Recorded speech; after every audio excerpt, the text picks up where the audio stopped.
For oral answer, would some honourable member care to move that the House takes note of miscellaneous business? Well, thank you, Mr Speaker. The Honourable David Cunliffe. Mr Speaker, we had some discussion about referenda in question time, and it's pretty important to note the Prime Minister, who obviously isn't very impassioned about this topic, had a couple of brain fades. Because the smacking referendum was held in 2009 and the result was ignored by his government. He struck the deal with Helen Clark that resulted in the bill being passed. And he and the entire National Caucus voted for it. A march against John Key's decision to ignore the referendum was sponsored to the tune of $450,000 by guess who? Crazy Colin Craig. Crazy Colin Craig. And that has now become deliciously ironic, because now, 4 years later, desperate and dateless, John Key is turning back to the very same Crazy Colin Craig. Nigel No Mates, he is. John Banks is in court. Peter Dunn is in limbo. Peter and Tariana are on life support, and John Key will do a deal with whoever he can to hang on in power, even if it's Crazy Colin Craig, the Sarah Palin of New Zealand politics. In fact, in September 2012, Colin Craig sent 20,000 leaflets to Helensville residents telling them that John Key was, wait for it, too gay to be their MP. Now, why would John Key want to go into partnership, shall we say, with somebody who thought that that was an insult? An uncivil union. Exactly, an uncivil union.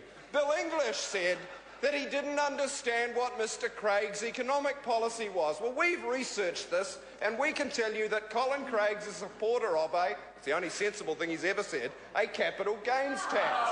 A capital gains tax. Colin Craig wants a capital gains tax.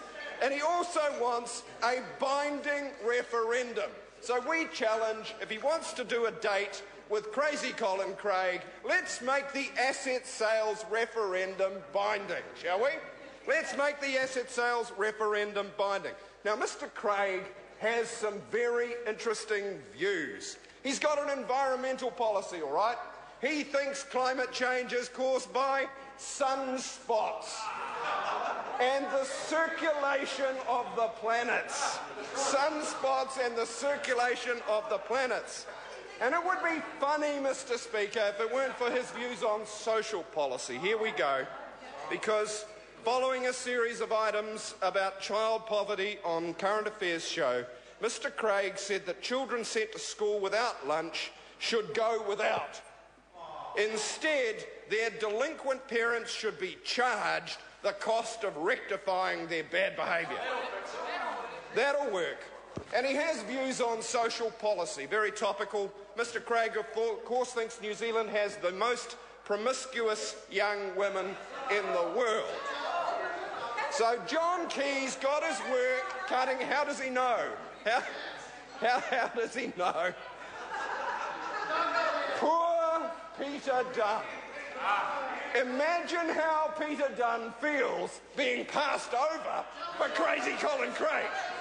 Exactly. Imagine how bad he feels. As if John Banks wasn't enough. John Banks in court, facing terrible retribution, probably being thrown out of Parliament. He's going to be reinstated by John Key, but Peter Dunn isn't. Strike one. Strike one. Now he wants to go on a date with Crazy Colin Craig. Strike two. What has Peter Dunn got to do to worm his way back into John Key's good books? It's very, very hard to imagine. And of course the result of this shambles is that gnats are jumping off the sinking ship. That's right.